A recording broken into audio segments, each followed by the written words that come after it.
চিকেনের যে কোনো কম্বো 50 টাকা, মাটনের যে কোনো কম্বো মাত্র 100 টাকা।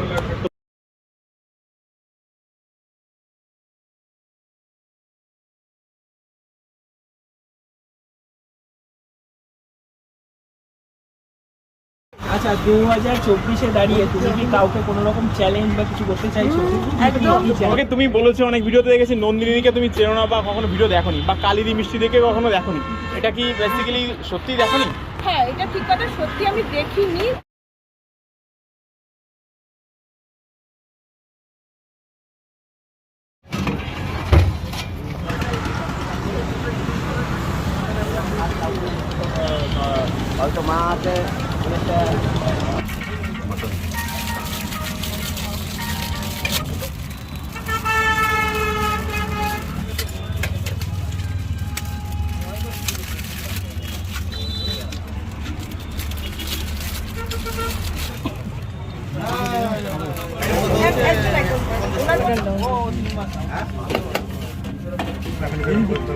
ওই দিকটা দিয়ে আসুন না। আছে মটনের কম্বোটা এখানে 4 পিস মটন হলো, 4 পিস সামনে সব লাইনে থাকে। খাটা হলে আমি সাথে কথাটা বলতে পারবো। एक पुलाव है, वो pulao chicken fried rice mutton का है, एक चिकन 50 টাকা দিতে হবে।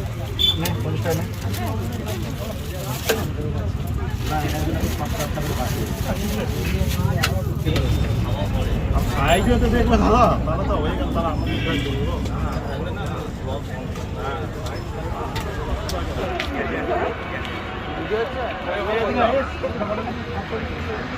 হচ্ছে মাটনের সাথে দুটো মাটন আর 4 পিস মাটন। মাটনটা আমি দিচ্ছি। দেখি তবে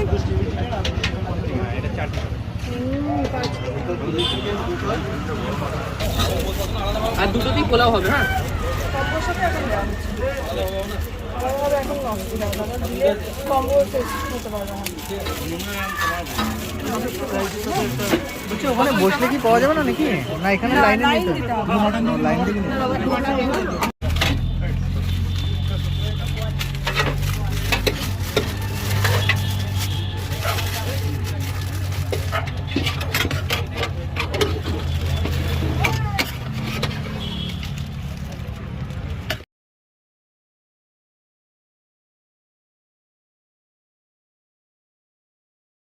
টোটাল কম্বোটা কিন্তু 50 টাকা। তো এত কম দামে কিন্তু এই কম্বোটা দেওয়া খুবই অসম্ভব। তো দিদি কিরমভাবে দিচ্ছে সেটা আমি পরে জানবো দিদির কাছ থেকে।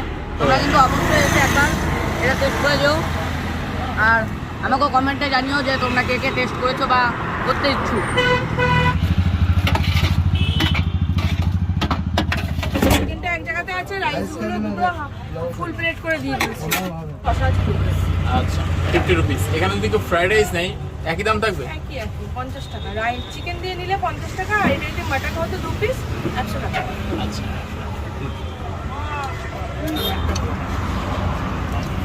মাটনগুলো কি মটন ইউজ করে দিদি? আমাদের এটা দেশি খাসি, দেশি খাসি। মানে যেটা আমরা বাঙালি বাড়িতে খাই প্রতি রবিবার, সেই রিয়াজি নয়। আচ্ছা, প্রথমত তোমার নামটা একটু বলো। আমার নাম মুনমুন দে রাউত। আচ্ছা, তো বেসিক্যালি তুমি কি কি এখানে সেল করো? এখানে সমস্ত কিছু কম্বোর উপরেই আছে, মেনলি কম্বো। তো কম্বোর মধ্যে বাসন্তী পোলাও, চিকেন কষা, ফ্রাইড রাইস, মটন কষা, চিলি চিকেনের সাথেও ফ্রাইড রাইস হতে পারে, বাসন্তী পোলাও নিতে পারো।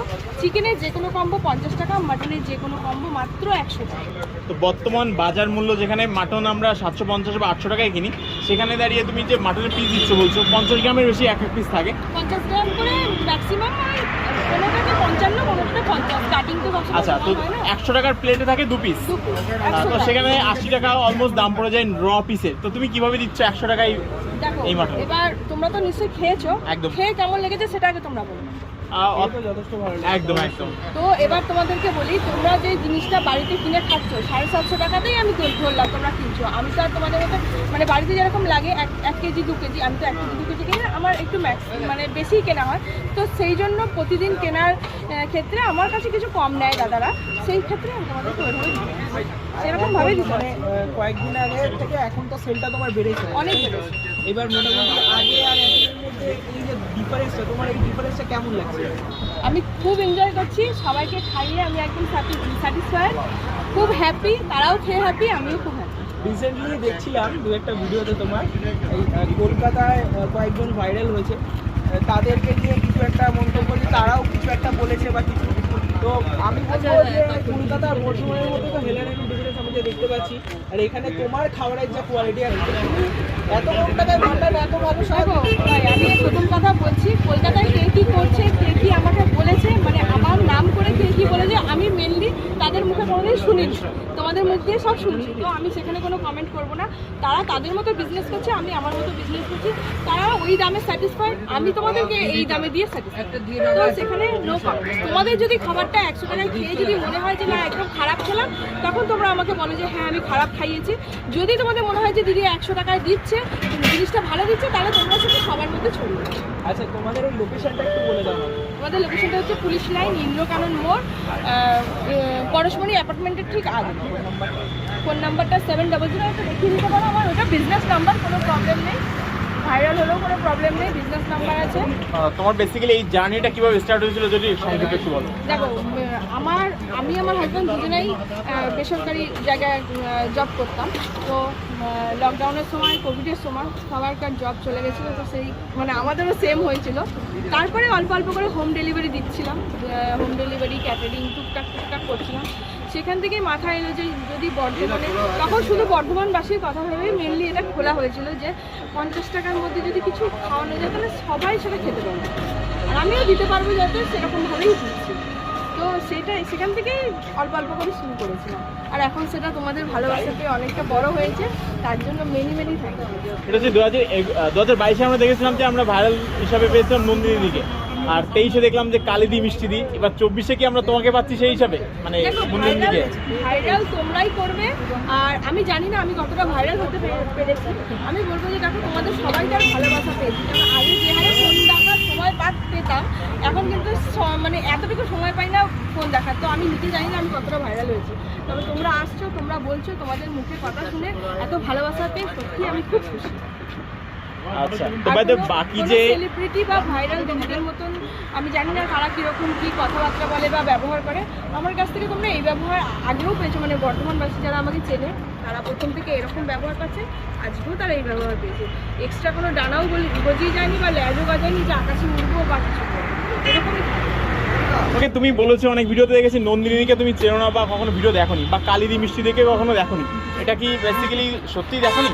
হ্যাঁ, এটা ঠিক কথা, সত্যি আমি দেখিনি ততদিন পর্যন্ত। তারপরে যে দাদারা এসেছিলো, দিদিরা এসেছিলো, তাদের বলাতে আমি ফোনে দেখেছি তাদেরকে, নন্দিনী দিকেও দেখেছি, কালিদি মিষ্টি দিকেও দেখেছি, তাদের জার্নিটাও দেখেছি, ভীষণ ভালো। ওনারা ওনাদের জায়গাতে দাঁড়িয়ে ভীষণ ভালো করছেন, ওনারাও অনেক স্ট্রাগল করেছেন। একটা মেয়ে এভাবে যে আজকের দিনে দাঁড়িয়ে স্ট্রাগল করে নিজের ফ্যামিলির জন্য কিছু করছে, তার জন্য তাকে স্যালুট আমার তরফ থেকে, সবাইকে, সব দিদিদেরকেই বলছে। আমরা যদি মাটনের কম্পেয়ার করি বা চিকেনের যে ফুডের কম্পেয়ার করি যদি কম্পারিজন, তো সেখানে দেখবো যে তুমি অনেক অনেক অনেক কম দামে দিচ্ছ, মানে কম্পেয়ার টু দেম। তো সেক্ষেত্রে তুমি কি বলতে চাও, তাদেরকে কি বলতে চাও?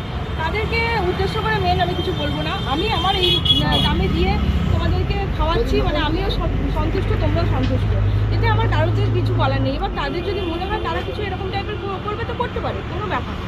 আচ্ছা, 2024-এ দাঁড়িয়ে তুমি কি কাউকে কোনো রকম চ্যালেঞ্জ বা কিছু করতে চাইছো? একদম, আমি 2024-এ দাঁড়িয়ে নিজেকে নিজে চ্যালেঞ্জ করতে চাইছি। এইটা এবার বলো কী কারণে করতে চাইছি। আমি না এখানে কারোর সাথে কম্পিটিশনে নেমেছি, না কাউকে চ্যালেঞ্জ করতে নেমেছি। আমি নিজেকে চ্যালেঞ্জ করেছিলাম যে আমি এটা দেবো, আমি দিয়েছি। আমি যে প্লেটটা আগে দিতাম, তখন যে প্লেটটাতে দিতাম তাতে কিন্তু রাইসের কোয়ান্টিটিটা কম ছিল, চিকেনের পিস কিন্তু ছোটো ছিল, 50 গ্রাম ওয়েটের ছিল। তো আমি চ্যালেঞ্জ করেছিলাম আমার যদি কাস্টমার আমি বাড়াতে পারি, আমি রাইসের কোয়ান্টিটিও বাড়াবো, চিকেনের পিসও বড় করব। আমি কিন্তু 2024-এ করে দিয়েছি, অলরেডি করে দিয়েছি, চ্যালেঞ্জ অ্যাকসেপ্টেড। তো এবার আমার নতুন কিছু চ্যালেঞ্জ আছে নিজের মধ্যে, চ্যালেঞ্জটা আগে সাকসেসফুল হোক, তারপর আমি তোমাদেরকে জানিয়ে দেবো।